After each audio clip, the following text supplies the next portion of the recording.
Hey, hello everyone, welcome back to my channel. Today, let's talk about artifacts deploy system and how should you deploy them. First of all, my ranking for them is unlike the mount ranking. There is no top tier or bad tier. All of them have their usage depending on your build and the content you're facing.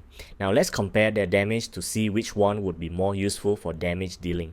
This value is only for the main skill damage. I won't add in the extra trigger or buff that you get from the artifact. For example, the knife has a chance to trigger additional daggers upon activation. This could be from 1 to 5 daggers ranging from 45% to 225% hero's attack. One thing you see me highlighted is the artifact's attack and hero's attack. They are different. Artifact's attack is a percentage of hero's attack, which you can see the value here. Of course, this value will increase as you upgrade your artifact. So for example, the knife deals a total of 200% artifact's attack, which is only 80% of hero's attack, while the additional dagger can deal up to 225% hero's attack. This makes artifacts with additional trigger more useful as they potentially can deal more damage. So here's their damage amount. For Awakening 0, Murasama has the highest value, followed by Demonic Eyes, Demon Swords, Spear of Thor, and Xingtian Axe. Same ranking for until Awakening 6. From Awakening 7 onwards, the ranking change and Demon Sword has the highest output among them, followed by Murasama, but the rest are fairly similar in terms of damage output. Demon Sword output, as you can see here, is 5 times 200%, which is 1000%.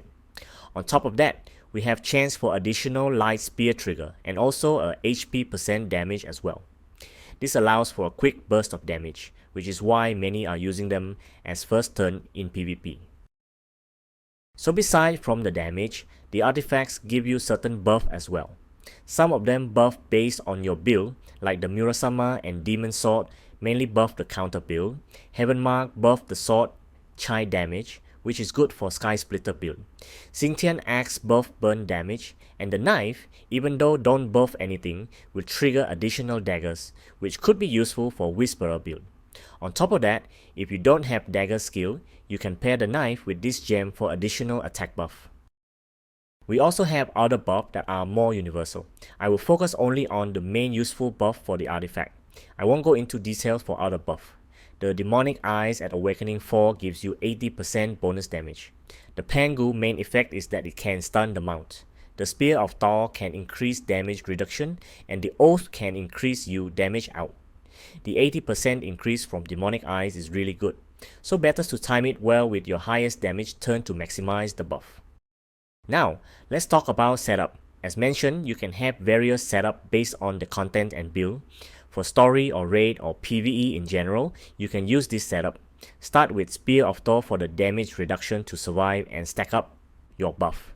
Then followed by your main build buff, and then you can have more buff from the Oath or simply more burst damage for other artifacts.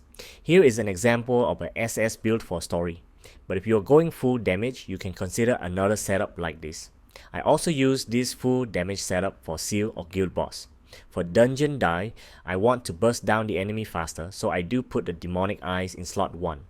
Note that this is only applied for Demonic Eyes at plus 4. For tower, we have more things to see as they have mount.